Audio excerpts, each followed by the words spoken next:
have a handful of bills before the committee. Diane, I believe you are first up. You have Senate Bill 806. Senator Stanley, I believe we have an amendment. Yes, and there is an amendment that should be before you in your packet. It would be on page 2 after line 81, add a fifth enactment clause, which is a reenactment. So the provisions of this act shall not become effective unless reenacted by the 2018 session of the General Assembly. Second. All in favor of the amendment, say aye. Aye. Opposed? All in favor of reporting Senate Bill 806 as amended, please cast your vote. Yes, on the right side.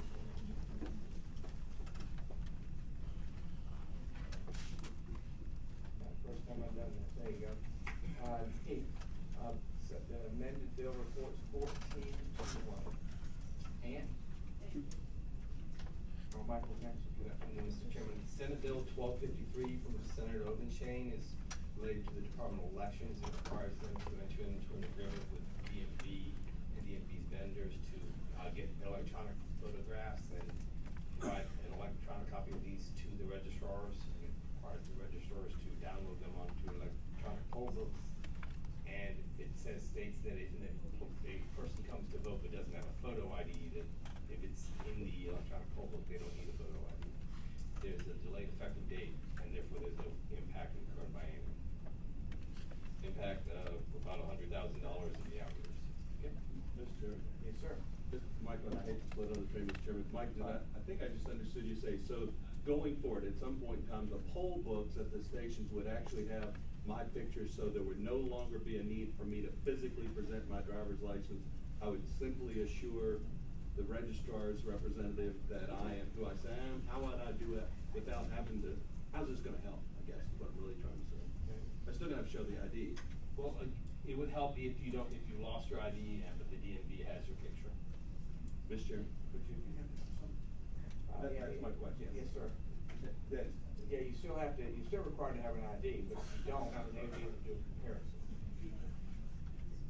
Well, then I understand it.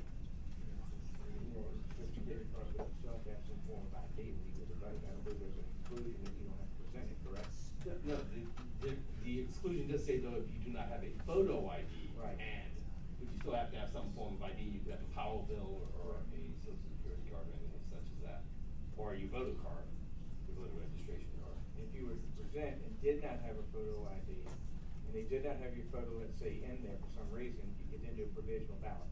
That is correct. This bill before us unamended, correct?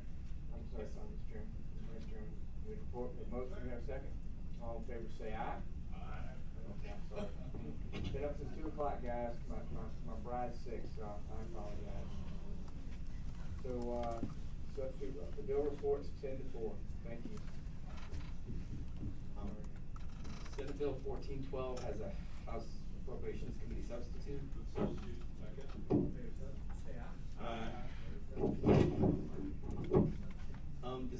The underlying bill would create a leave program for adoption. If you adopt a baby under the age of 1, the substitute would include also fathers who, of natural birth under the age of 1, you get a benefit similar to the benefit provided to a mother for maternity leave.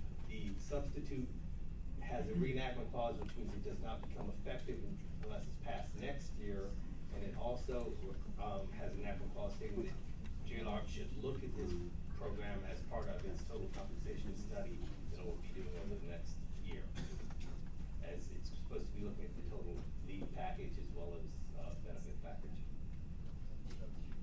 Move the report.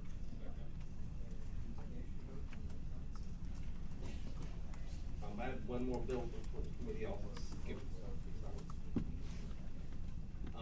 Senate Bill 1581 is a bill related to the Department of Elections. It requires general registrars to verify the name and date of birth and social security number of people when they register to vote, and also match it against information on the Social Security Administration database.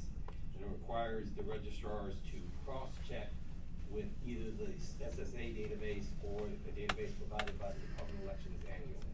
And there's no fiscal impact from the bill.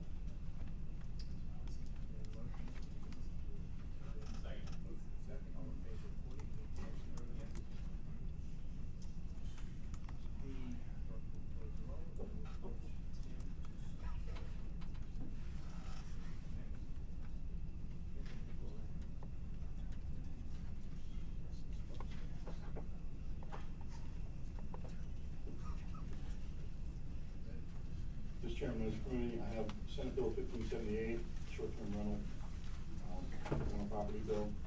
It establishes limited standards for localities to follow in addressing the subject of short-term rentals. Authorizes the locality to adopt an ordinance requiring registration of persons offering property for rental. Defines a short-term rental as being a rental less than 30 consecutive days.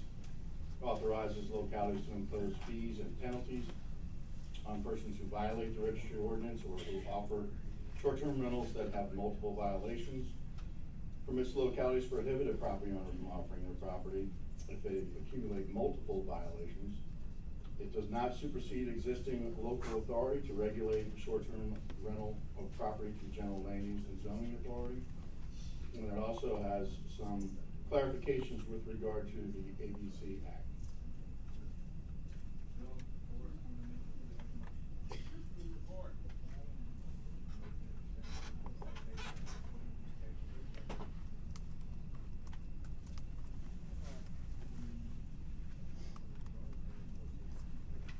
Thank you, Sean.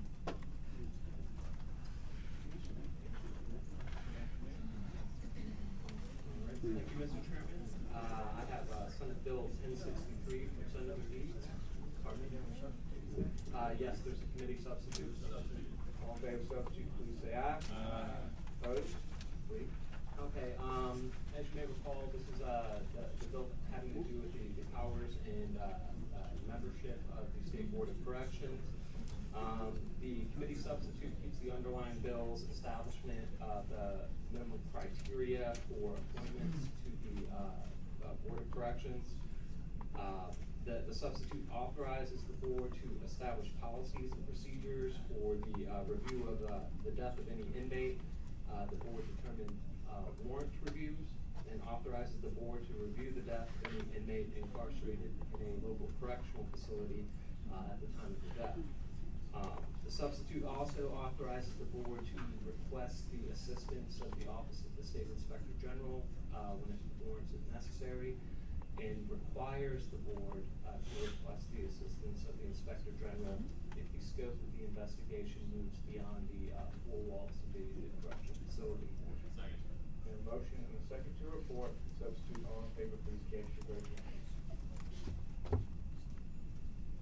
Right, the substitute reports 19-0. Thank you, David.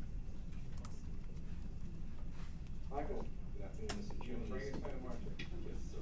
Two bills from the Compensation and Retirement Subcommittee. Senate Bill 936 is related to the accrual of leave time for the constitutional officer employees. The code currently says they cannot accrue more than 6 weeks. This used to be, the state used to have a share in the payout for when the employees left, but now it's done 100% by the localities. We have a motion. Second. We have a second. All in favor of reporting, please cast your vote. Yes. The report 19-0. Senate Bill 1118 just states that if you're an employee of a fire department being a trainee, you are eligible for line of duty benefit. This just codifies current policy and there's no impact. All in favor of reporting, please cast your vote. Yes. On the right front,